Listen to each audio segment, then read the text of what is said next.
Sefo, you win a ball game 44-7. You rack up over 500 yards of offense. Get the Player of the Week award at the conference. That all sounds great. So, what's your report card for the offense against CSU?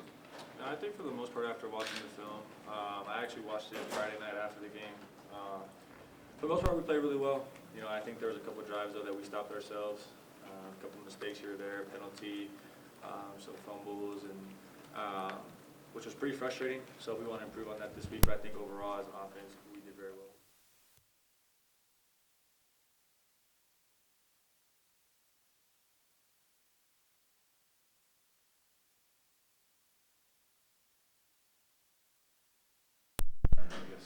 Cocky going into a game like this against Idaho State?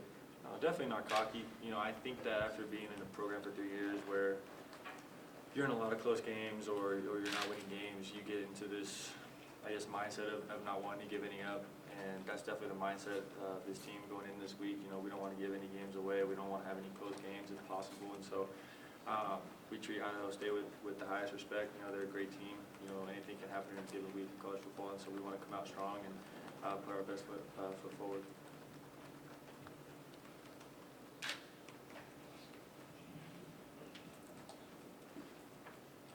What do you think of Alex Kelly's touchdown celebration? Is it something he needs to work on for the future? Hopefully he's not scoring touchdowns anymore. You know, I think that it's great that he you know, scored his first touchdown, but I think that I should take care of football, and I honestly didn't even see his touchdown celebration, so I couldn't really comment on it. Sefo, you said you don't want to overlook Idaho State, you want to respect them. Would it be a goal, though, to maybe try to get some of those guys that are backups playing time in a game like this?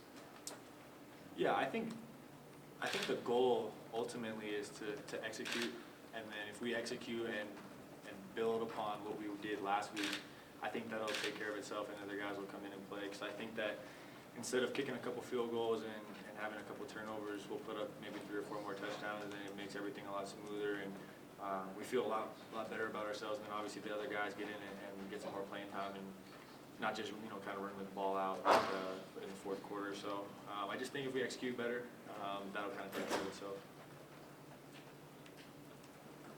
Talk about your offensive line, and you guys had some adversity during the game when Alex went out and you had to switch centers. It didn't seem like there was much of an adjustment from watching it, but for you, was there? And the second part of it, just assess the offensive line. The offensive line played very well last week. You know, I know we have 1 sack, you know, which is normal. You know, you're not always going to have your best play, and so for the most part, they did really well. You know, I'm pretty sure we had a lot of running yards. I can't really, you know, put my finger on how much we had, but you know, they did really well up there. They gave me time to throw back in the pocket, and you know, like you said, Alex Kelly went down, and Sully Weefels did a really good job of stepping up, and that's kind of what's expected. You know, not just of the line, but you know, everyone this year is that if someone goes down, the next person has to be able to step up and play their part and do their job. Along with the linemen, they said you were taking them out to dinner. Yeah, I'm supposed to be taking them out Thursday. Black tie affair? What's up? Black tie affair? I don't have that kind of cash. You know, I found out yesterday I was Pac-12 Player of the Week, and Coach Mack made a joke about taking the line out to dinner, and it kind of stuck. So I'm taking them out Thursday.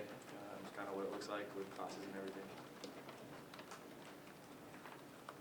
Sefo, who sets the goal of Pac-12 champions? And we've heard several players mention, and how was that set?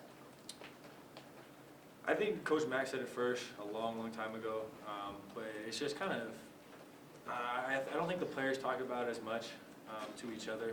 You know, it's our goal, but it's kind of in the back of our minds because every week we just want to go out there and, you know, focus on the team that we're playing. You know, every time, especially in Pac-12 play, once we get in Pac-12 play, every team we've played in the past few years has been close games, and most of the time we haven't been on the right side of that. And so, you know, everyone wants to be Pac-12 champs. You know, that's our goal, and the fact that we hold ourselves accountable now to, you know, even the littlest things in practice is definitely a better, I guess, attitude to have as a team compared to the last few years. And one more, please. Ran the high-tempo offense, obviously was very successful. What are your observations, having run it against Colorado State? What did you learn from that game? You know, what were you proud of? I think the biggest thing is that a lot of teams, if it's not like in Oregon, for example, whose defense will go against their offense and they're all about up-tempo, a lot of teams you can't practice, that tempo, that speed. You can't get your scout teams to go over there and run at that kind of tempo and pace. And so I think that's the biggest thing and the biggest challenge for teams. And teams coming into Folsom this year, I think it'll be a bigger challenge for them as well, given the altitude. And, hopefully we can, use that to our advantage because, I think that we've done a really good job as an offense of, upping our tempo a little bit. And, when we have to, we can slow it down. But I think that as an offense, our main goal is to control tempo and control the defense, and when they can, they can't sub-team players on off the field.